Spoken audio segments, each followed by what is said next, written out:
The muscles of the larynx include the extrinsic muscles, whose primary function is larynx raising or larynx lowering.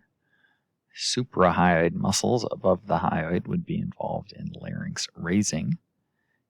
Infrahyoid muscles, ones that are below the larynx, would be involved in larynx lowering. Intrinsic laryngeal muscles help control the position and the tension of the vocal folds. These include adductors that close the glottis, like the lateral cricoarytenoid and the interarytenoids, and the abductor, the posterior cricoarytenoid, that opens the glottis, as well as the tensors, the cricothyroid and the thyroarytenoid, that affect the length and tension of the vocal folds and therefore the sound of phonation. The suprahyoid muscles elevate the hyoid bone. These include the stylohyoid, which courses from the styloid process of the skull to the greater horn of the hyoid bone. The mylohyoid, which runs from the mylohyoid line on the inner side of the mandible to the corpus of the hyoid bone, forming the floor of the mouth.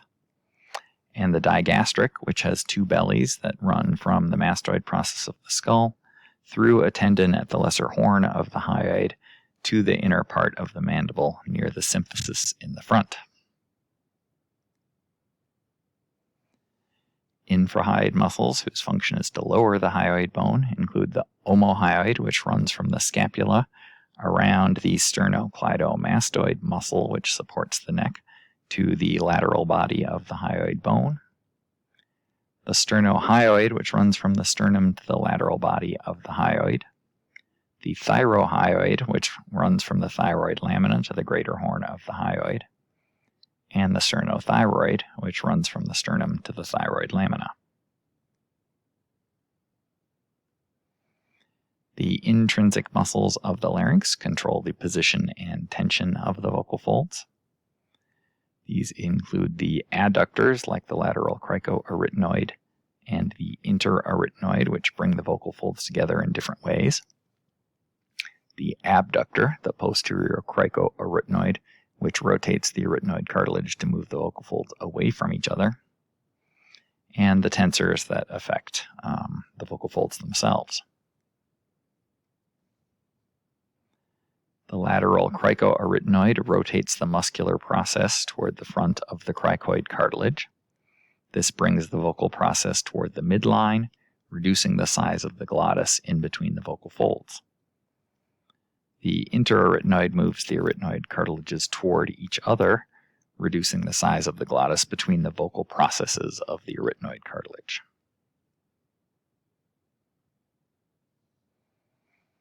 The posterior cricoarytenoid rotates the muscular process toward the posterior midline of the cricoid cartilage. This pulls the vocal processes away from the midline, increasing the size of the glottis.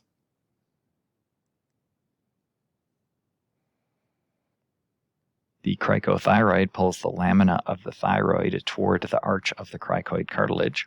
This increases the distance between the arytenoid cartilages and the angle of the thyroid, which is an attachment point for the vocal folds, so this lengthens the vocal folds and increases tension on them.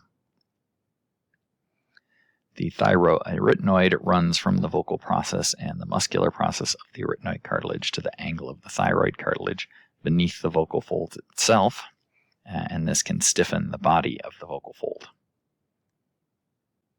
The process of phonation is described by the myoelastic aerodynamic theory. Speech only occurs during expiration, so the process starts with the respiratory function of expiration. The vocal folds are then adducted by the lateral cricoarytenoid and interarytenoid muscles.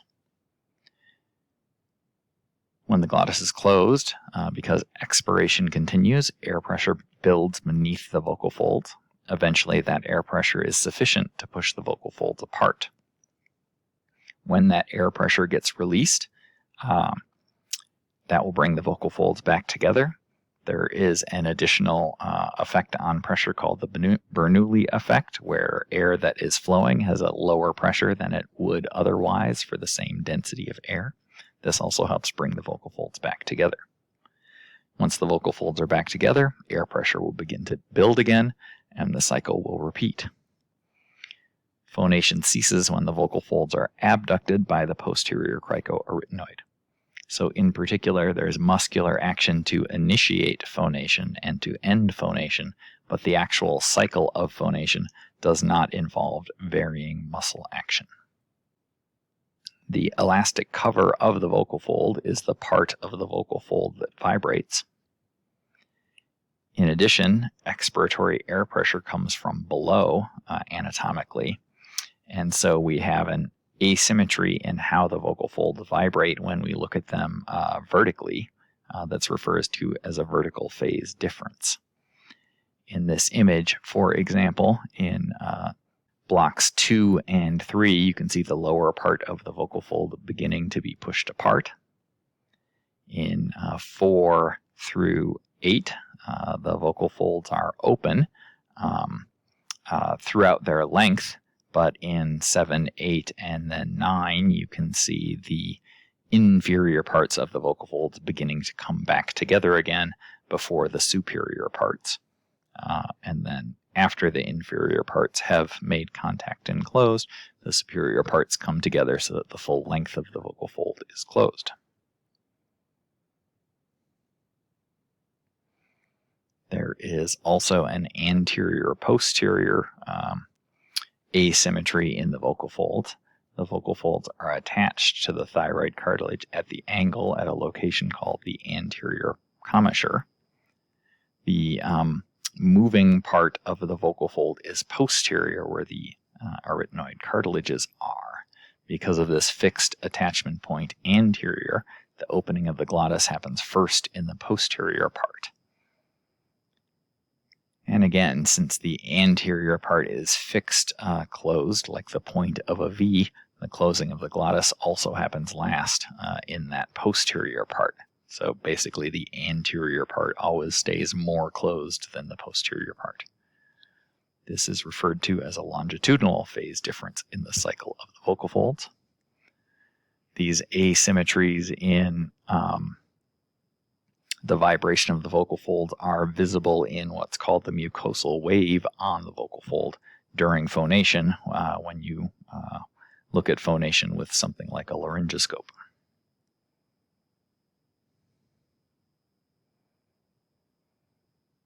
The difference in pressure between the pressure below the vocal folds, the subglottal pressure, and the pressure above the vocal folds, the supraglottal pressure in the oral or nasal cavities, is what creates the driving pressure that forces vocal fold vibration. Because of the muscular adduction of the vocal folds and the elasticity of the tissue, there's a certain amount of pressure that's going to be required to set the vocal folds in motion, to push them apart and create this cycle of pressure buildup and then release. In conversational speech, that minimum pressure is somewhere between 3 and 6 centimeters of water displacement, depending on the frequency, lower for lower frequencies and higher for higher frequencies. In part because to make higher frequencies, the vocal folds are relatively tense and stiff, and so more pressure is needed to push them apart. The phonation threshold pressure is also affected by how strong the adduction is. And that could either be normally to produce extra loud speech, you would have a stronger adduction to have more force required to blow the vocal folds apart and create a louder volume. Or this could happen abnormally due to some pathology in the function of the larynx.